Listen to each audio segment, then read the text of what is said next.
व्यवहार आपण रद्द करत आहोत आणि आपले 230 कोटी परत मिळावेत असा ईमेल विशाल गोखले यांनी केला।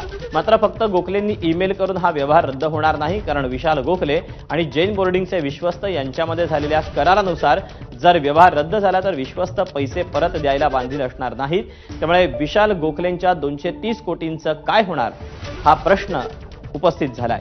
या प्रकरणाची सुनावणी उद्या धर्मदाय आयुक्तांकडे होणार आहे। धर्मदाय आयुक्तांनी जर व्यवहार रद्द करण्याचे आदेश देताना गोखलेंचे पैसे परत करण्याचे आदेश दिले तर गोखलेंचे पैसे परत मिळण्याची शक्यता आहे। त्यामुळे धर्मदाय आयुक्त गोखलेंचे पैसे वाचवणार का हे पाहावं लागेल।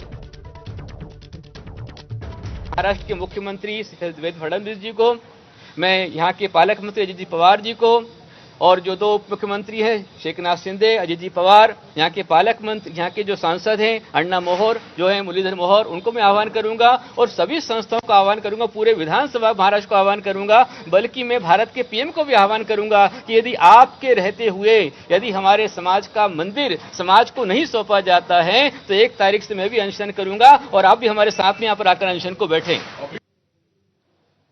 दरम्यान शिवसेना नेते रवींद्र धंगेकर हे जैन मुनींच्या भेटीसाठी पोहोचलेले आहेत। काही वेळापूर्वीच रवींद्र धंगेकर हे जैन मुनींच्या भेटीसाठी पोहोचलेले आहेत। आज खरं तर धंगेकर यांनी आंदोलन करणार असं म्हटलेलं होतं आणि त्यानंतर आज ते जैन मुनींच्या भेटीसाठी पोहोचलेले होते। मात्र विशाल गोखले यांनी ईमेल केल्यानंतर आता 1 तारखेपासून आपण या जैन मुनींच्या आंदोलनात सहभागी होणार असल्याचं त्यांनी म्हटलं आहे।